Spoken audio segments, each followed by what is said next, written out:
Donc en ce qui concerne les grandes lignes, Chi, une vie de chat, et des éditions Glénat, c'est un Kodomo, il est collection Glénat Kid, âge conseillé aux 6 ans et plus, la série dans le genre comédie et tranche de vie et donc animaux. L'œuvre date de 2004 au Japon et de 2010 en France pour cette nouvelle édition. Et en ce qui concerne les grandes lignes, nous sommes avec Konami Kanata en ce qui concerne donc le mangaka. Mon Chi et une vie de chat est un manga tranche de vie, tout ce qui est plus classique. Et une fois que tu as lu le tome 1, en fait, tu sais très bien de quoi ça parle et tu peux lire la série en entier si tu veux, mais honnêtement, moi je vais m'arrêter au tome 1 tout simplement parce que je n'ai pas besoin de plus pour savoir vraiment de quoi parle le manga. C'est quelque chose de très simple, c'est juste une tranche de vie où on suit les aventures d'un pauvre petit chat et c'est tout. Donc voilà, donc moi je ne m'arrête qu'au tome 1 tout simplement, question financière et question de... J'ai passé l'âge très clairement de dire ça, même si voilà, je les aurais eu gratuits ou je les aurais eu d'occasion, genre très très bas prix, parce que là 5 € fois une dizaine de tomes, voire plus, ça fait quand même mal. Mais voilà, très clairement. Je te dis les choses clairement comme elles sont et sans détour. Donc en ce qui concerne le manga, on va suivre à chaque fois des petites aventures, des petits chapitres où on suit les aventures de Chi qui va vivre donc sa petite vie tranquillou. Alors en fait c'est un chat qui était avec sa maman et ses frères et sœurs, il s'est baladé en ville, il a regardé ailleurs, sa famille s'est avancée, ils ne l'ont pas vu. Des humains l'ont récupéré, ces humains finalement vont le garder et forcément comme c'était un chaton, donc par exemple il ne savait pas qu'il fallait faire pipi sur le journal ou après dans la litière, etc. etc. Donc on va suivre les aventures d'un petit chaton qui découvre la vie et qui va vivre avec ces humains, qui va faire des bêtises, qui va faire des trucs mignons, etc. etc. Et donc ça c'est quelque chose de très sympa. Personnellement, Chi est un manga que je te conseillerais surtout si tu aimes soit les lectures tranche de vie Kodomo très détente ou si justement tu as voilà, t'es un grand frère, t'es un parent, etc. qui veut montrer à son enfant ce que c'est que d'avoir un chat, les problèmes que ça peut créer, le fait que il peut foutre le bazar, que voilà, ce qui était censé être une litière se retrouve à être complètement renversé parce que lui il le prend pour un jeu, que du coup il va pas comprendre le coup de la litière et il va faire pipi partout, etc. etc. Donc ça montre vraiment ce que c'est un chat dès le départ et je trouve ça plutôt sympa et c'est vraiment très intéressant. Je trouve que le manga est plutôt bien abordé, le manga est simple, pas trop de bulles vu que c'est un manga 6+. Et ça c'est plutôt sympa et assez agréable, des fois il n'y a pas besoin de lire des tonnes et des tonnes de bulles pour comprendre ce qui se passe, vu qu'on suit les aventures d'un chat, le chat ne parle pas, même si on a ses pensées parce que forcément on va comprendre aussi ce qu'il ressent, etc. On n'est pas comme une caméra en fait, on est vraiment un peu dans la vie de tout le monde, donc on a les pensées de tout le monde, on a aussi le petit chat bien entendu au tout début essaye de rentrer chez lui forcément parce que de base il n'était pas chez ces gens, il comprend pas ce qui se passe, etc. Donc ça aussi c'est plutôt agréable. Bref, en tout cas en ce qui concerne Chi, j'ai vraiment adoré le concept, j'aime l'idée, j'aime l'histoire, je trouve ça très intéressant, je trouve intéressant justement à donner à un enfant de 6 ans ou plus pour qu'il puisse comprendre aussi ce que c'est que d'avoir un chat, les problèmes, les joies, etc. Donc ça je trouve ça plutôt cool et c'est quelque chose de très agréable et je le recommande vraiment. Pour ce qui est de Komi cherche Gémeaux, le manga m'intéressait énormément de par son résumé. Une jeune fille qui est timide à l'extrême et qui n'arrive pas du coup à parler aux gens quand ils viennent lui parler, etc. Et donc on va voir à un moment donné où elle va avec le garçon clé de la série qu'on voit sur la... Oui, on le voit sur la jaquette en fond. En fait, on la voit écrire sur un tableau et à un moment donné, ils vont se mettre à écrire tous les deux, parler de tout et de rien et tout ça sur le tableau. Et ils vont communiquer en tout cas au début totalement comme ça. Et elle explique en fait que son rêve c'est de se faire sans amis. Mais étant timide à l'extrême, c'est assez compliqué. Il faut savoir que moi dans la vie de tous les jours, je suis quand même assez timide. J'arrive à faire face quand je connais déjà les gens un petit peu via internet, etc. C'est vrai que par exemple, je reprends l'exemple que j'ai déjà cité plus d'une fois sur cette chaîne, mais quand je vais à un restaurant en particulier, par exemple sur Bordeaux, j'ai mes 3 serveurs préférés et après c'est une grosse équipe, ils sont à peu près une quinzaine. Quand ce n'est pas eux, je suis en larmes quand je dois parler. Et j'arrive pas forcément à parler, etc. Voire, ça m'est arrivé plus d'une fois de montrer juste sur la carte ce que je voulais, le nom du plat, etc. pour ne pas avoir à parler parce que je ne peux pas, je n'y arrive pas. Ou alors, il y a des fois aussi où on me parle et j'ai une toute petite voix comme ça qui sort. Il y a presque rien. Ça va pas sortir. Voilà. Donc, en gros, je me suis vite fait, très vite identifiée au personnage, même si elle, forcément, c'est une version extrême de la chose. Moi, j'arrive quand même, par exemple, à parler avec des gens, par exemple, pour des pique-niques cosplay, en convention, etc. Bon, en même temps, c'est dans mon monde à moi. Et donc, du coup, j'ai vraiment apprécié l'idée, le concept, etc. de l'histoire. Après, j'ai trouvé ça un petit peu dommage que ça soit vraiment poussé à l'extrême. Mais c'en est drôle aussi. Est-ce que j'aime beaucoup ce genre d'histoire? Pas vraiment. J'aurais préféré quand même quelque chose d'un peu plus réaliste et pas aussi extrême que ça. Mais c'en est drôle, honnêtement. Après, personnellement, est-ce que j'ai le temps pour faire un manga de 25 tomes toujours en cours qui va parler de ça? Honnêtement, non. Faire un animé, c'est pareil, j'ai d'autres priorités plus intéressantes à mes yeux pour moi que ce genre de titre. Mais honnêtement, je te le conseille quand même, et surtout si tu n'es pas du tout timide à l'extrême, parce que ça te permettra peut-être de comprendre certaines choses, de comprendre que certaines personnes ne peuvent pas forcément te parler, etc. Donc je trouve ça très intéressant parce que peut-être que quelqu'un, justement, qui a jamais eu de mal à parler aux gens, à faire des choses, à faire ce genre de comportement, comprendra mieux justement les gens comme moi ou comme Komi. Et je trouve ça très intéressant, mais après moi personnellement ce n'est pas le manga fait pour moi. Shonen, comédie romance, pas trop mon délire. En plus se faire sans amis, ça veut dire que ça va pas se faire tout de suite. Si on a eu 25 tomes et c'est toujours en cours, ça veut dire qu'elle n'a toujours pas fait les 100 potes, ce qui est bien aussi, hein, que ça soit un par volume par exemple ou 2 par volume. Mais voilà, c'est pas dans après mon optique, etc. Mais après, comme tu le sais peut-être, j'aime aussi lire des titres pour savoir comment ils sont faits à l'intérieur, comment est l'histoire, etc. pour pouvoir mieux conseiller et autres. Donc moi, l'aventure s'arrête là pour Komi cherche chez moi. Pour ce qui est du manga, donc les grandes lignes, en fait, on suit les aventures d'un jeune homme qui est dans une équipe de foot, qui est donc attaquant, et en fait, il va être sélectionné parmi 300 au total attaquants du Japon. Donc ce sont des joueurs de foot, donc c'est le grade, enfin il y a des défenseurs, il y a le goal, il y a les attaquants, il y a autre chose, j'y connais rien en foot, je tiens à préciser. Et donc en fait, on va sélectionner 300 attaquants du Japon, 300 jeunes, qui en fait vont être enfermés dans un bâtiment pendant, apparemment, si j'ai bien suivi, 6 mois. On va sélectionner le meilleur de ces 300. En fait, on va leur faire comme une sorte de battle game. C'est pas un survival game, mais presque, parce qu'en fait, si tu perds une épreuve, t'es viré et tu peux même plus participer, en fait, et proposer un jour d'être en national. Donc vraiment les gens n'ont pas le choix, il faut vraiment qu'ils réussissent à chaque fois chaque épreuve et ils peuvent être éliminés à tout moment. Donc c'est ça en fait le principe et le scénario de ce manga. Pour ce qui est donc de mon avis, j'ai vraiment aimé l'idée, j'ai aimé le concept, j'ai aimé aussi le fait que pour l'instant on n'était pas vraiment sur des matchs de foot pur et dur. On a du foot mais on leur a fait faire par exemple pour la première épreuve une espèce de... Alors c'est dans le premier tome, c'est pour ça que je me permets de le dire. On leur a fait faire une sorte de jeu du chat. Voilà, le chat et la souris, enfin tu sais, tu touches une personne et hop, c'est le chat et c'est à lui d'attraper d'autres personnes. On a fait ça version ballon, etc. Donc forcément, on les fait pas faire vraiment juste des matchs de foot au tout début. On les fait vraiment s'éliminer entre eux avec d'autres solutions. On utilise le ballon, mais on n'utilise pas forcément de la même façon.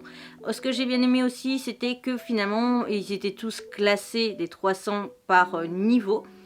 Et que en fait on te fait comprendre que si tu veux une meilleure nourriture, si tu veux un meilleur confort, si tu veux un meilleur équipement sportif, il faut que tu réussisses, il faut que tu grimpes en grade. Donc, par exemple, si tu es 299, bah, tu es le dernier, donc forcément tu vas avoir que du natto et du riz. Alors que par exemple, certains qui sont un peu mieux classés que toi auront des gyoza ou autre chose, encore mieux. Donc voilà, c'est ça qui est plutôt sympa aussi au niveau de l'idée du manga, c'est que vraiment on te force, on te pousse en fait à faire du mieux que tu peux, on te pousse donc à réussir à être le numéro 1. Ce qui est un petit peu dommage en soi, c'est que forcément on est sur le cliché de notre protagoniste qui est avant-dernier. Donc on se doute que, comme par hasard, par pur miracle, à chaque épreuve, il va finir par grimper tout au fur et à mesure des grades. Et bon, c'est déjà pas mal, on l'a pas mis dernier. Il est avant-dernier, wouhou. Mais j'ai trouvé ça un petit peu dommage du coup qu'il soit vraiment tout dernier. Tu sais, c'est pas le truc de... Bon, il serait tout bon, il n'y aurait presque pas d'histoire, on est d'accord, mais à aucun moment on n'a jamais un personnage qui est dans la moyenne, ou qui se démerde plus ou moins, mais comme par hasard l'avant-dernier, quoi, c'est un peu cliché. Par contre, personnellement, je ne sais pas si je continue ou pas la série, tout simplement parce qu'il y a eu quelque chose qui m'a freiné au niveau du fait que j'ai aimé ou pas ce titre. C'était que pour l'instant, pour ces 2 premiers tomes, il y avait beaucoup à lire. Et donc ça, c'est quelque chose qui me freine personnellement, moi, au niveau de mes lectures, à savoir, je le redis au cas où, j'ai abandonné ma lecture actuellement de Détective Conan, c'est mis en pause on va dire, de Détective Conan, tout simplement parce que je mettais justement beaucoup trop de temps à lire, et là c'est à peu près la même chose. Donc forcément, je me tâte à continuer ou pas la série. Ce que je vais faire, c'est tout simplement observer les tomes 3 et 4, voir s'il y a toujours autant de texte ou si ça se calme un peu sur la route. En tout cas, si je continue. Donc en ce qui concerne ce manga, il faut savoir tout simplement qu'au départ, je l'avais lu en format extrait et que finalement le l'extrait m'avait pas suffi, et donc j'ai tout simplement lu le premier tome en format numérique. C'est pour ça que je ne l'ai pas dans les mains. Et donc en fait j'ai lu la valeur à peu près de la moitié du manga et j'ai arrêté. Pourquoi? Parce que tout simplement on est très clairement, et d'ailleurs il y a une image qui a circulé sur où en fait on nous montrait bien que était en fait un mélange entre One Punch Man et Harry Potter. D'ailleurs hein, on voit très clairement Harry Potter là, si on oublie le titre, très clairement c'est Harry Potter, très clairement ici on est à Poudlard. Très clairement il a la même tenue avec la cravate etc que dans Harry Potter, comme par hasard la cravate est rouge comme Gryffondor, etc., etc. Donc personnellement, ce que j'ai bien aimé au tout début, c'était donc l'idée, le personnage qui n'a pas de pouvoir, qui est dans un monde où tout le monde a des pouvoirs, et que lui, il n'a pas de magie, mais par contre, il est tellement fort en muscles, etc., qu'il peut repousser d'un revers de la main, du coup, des sorts, et ça, je trouvais ça trop clash, j'aimais ça, je trouvais ça génial, et je trouvais ça marrant. Donc, tout ce qui était de l'extrait aurait permis et m'aurait fait acheter le manga. Je parle, bien entendu, en version papier. Malheureusement, en fait, je me doutais un petit peu que ça ne serait pas que ça, et donc finalement, j'ai décidé de l'acheter en format numérique, tout simplement parce que je me doutais que je n'irais pas forcément plus loin que le tome 1. Donc honnêtement, on voit très clairement que c'est une grosse parodie, mélange One Punch Man du coup et Harry Potter. Personnellement, ce n'est pas du tout le genre d'histoire que j'aime, le genre de délire. Et oui, j'ai aimé l'univers Harry Potter. Non, je n'ai jamais vu One Punch Man et ça ne m'intéresse pas. Oui, et non, du coup, une parodie ne m'intéresse absolument pas et ce n'est pas du tout mon délire. Mais une histoire comme celle-ci, ce n'était pas fait pour moi parce que vraiment, on a tous les personnages de repris. On voit le professeur Rogue, on revoit le professeur Dumbledore, je sais plus si j'ai pas aperçu le professeur McGonagall. Donc honnêtement ce n'est pas fait pour moi et je n'ai pas du tout accroché. Et j'avais aussi beaucoup de mal entre le fait que on ait ces extrêmes changements de qualité de dessin pour faire du parodie, et donc que les traits de dessin étaient très simplés pour les images humoristique, et que après le manga soit super bien travaillé au niveau du dessin, en tout cas très bien, hein, bon, pas non plus voilà, mais qu'on avait quand même une très bonne qualité de dessin pour le reste. Personnellement, donc, je passe mon chemin. Je sais que beaucoup, voilà, c'était le manga qui est hypé de ouf. C'est le manga qui a peut-être autant de hype qu'à l'époque où j'ai vu The Promised Neverland. Et voilà, donc j'ai voulu quand même tester pour voir ce que ça pouvait valoir, vu que voilà, il peut avoir des titres où je me dis au départ, en voyant le résumé, ça n'a pas l'air forcément top, et qu'au final j'ai adoré. Donc j'ai voulu quand même tester et ça ne l'a tout simplement pas fait pour moi. En ce qui concerne donc le résumé, le dragon dessine sa revanche, le caméléon son ascension. Garyo Anagami, surnommé le dragon, est un mangaka de génie, maître incontesté de la série à succès Dragonland. Avec des années d'expérience et son imagination débordante, il règne en maître sur le monde impitoyable du manga. À ses côtés, Shinobu, un assistant ambitieux mais arrogant, est connu sous le nom de Caméléon. Pour son incroyable talent à imiter les styles de ses collègues, obsédé par la gloire, il n'aspire qu'à la célébrité. Mais lorsqu'un étrange accident les fait échanger leur corps, leur destin prend un tournant spectaculaire. Gario devient soudainement la recrue prodige que tout le monde s'arrache, tandis que Shinobu goûte enfin la célébrité tant convoitée dans la peau de son maître. Commence alors un duel sans merci où les plumes s'entrechoquent et où chaque coup de crayon pourrait sceller leur avenir.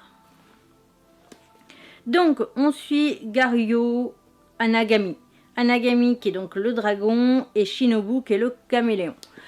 En ce qui concerne la série, donc on va suivre directement Anagami qui est en train de conclure un chapitre et on va voir qu'il a plusieurs assistants dont du coup Shinobu qui est là et qui aide aussi. Mais on voit qu'il a un caractère très particulier et qui fait que tout le monde ne l'apprécie pas forcément. Le seul truc qui va un petit peu me déranger une fois de plus, c'est le détail de comment ils ont échangé de corps. Rien de plus classique que classique.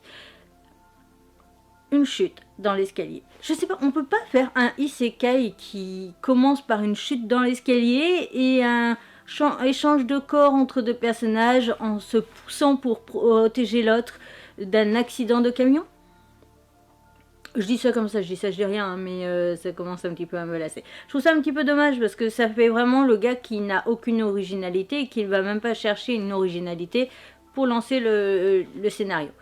Mais c'est le seul défaut honnêtement que je pourrais te dire pour ce manga. En ce qui concerne ces deux premiers tomes, je les ai trouvés magnifiques, super intéressants, super sympathiques. Après, on reste sur du classique et du déjà vu au niveau du scénario, de deux personnages comme ça qui s'affrontent, deux personnages avec des caractères bien tranchés, etc. Mais ce n'est pas pour autant que c'est désagréable, bien au contraire, c'est quelque chose qui marche, quelque chose de vu mais pas trop non plus. Le sujet en tout cas en France, mangaka est pas non plus un sujet ultra développé. On a eu Bakuman, on a eu Hitman, on a eu d'autres 2-3 petits mangas comme ça de mangaka, mais c'était aussi il y a eu 2-3 romances. Je n'ai plus tous les titres en tête, mais voilà, on a dû en avoir à tout péter 10. Donc je trouve ça bien, parce que ce n'est pas non plus quelque chose de trop vu, et donc du coup tu te lasses très vite. Et ça, je trouve ça plutôt agréable. En ce qui concerne l'histoire, j'ai vraiment hâte de savoir ce que ça va donner, hâte de savoir du coup ce qu'ils vont avoir dans le ventre au niveau des deux personnages, hâte de voir du coup les épreuves qu'ils vont avoir, parce que là, notre Shinobu, dans le tome 2, se retrouve dans un camp, un peu comme un camp de vacances, où il doit affronter, où ils sont 6, et donc ils vont faire une sorte de battle, et il y aura un avantage du coup au niveau de la prépublication.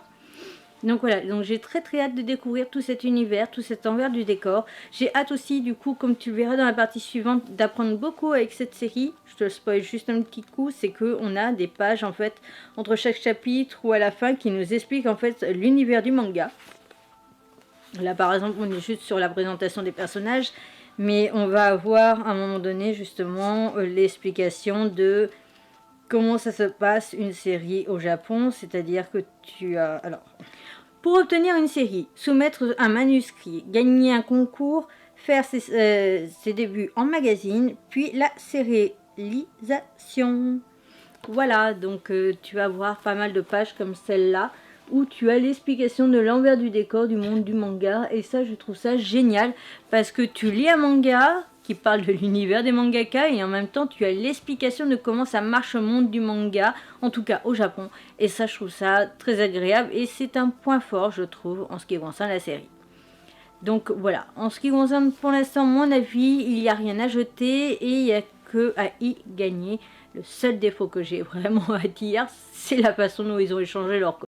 J'espère de tout mon cœur que cette vidéo t'aura plu. Si c'est le cas, n'hésite surtout pas à me le faire savoir. On like, on commente ou on partage. N'hésite pas à t'abonner, c'est rapide, gratuit, ça me ferait extrêmement plaisir. Et n'hésite pas du coup à me dire s'il y a d'autres titres à part Dragon et Caméléon et Bakuman que tu as lu. Et du coup, si tu as déjà lu Hitman ou si tu veux mon avis. Sur ce, à bientôt!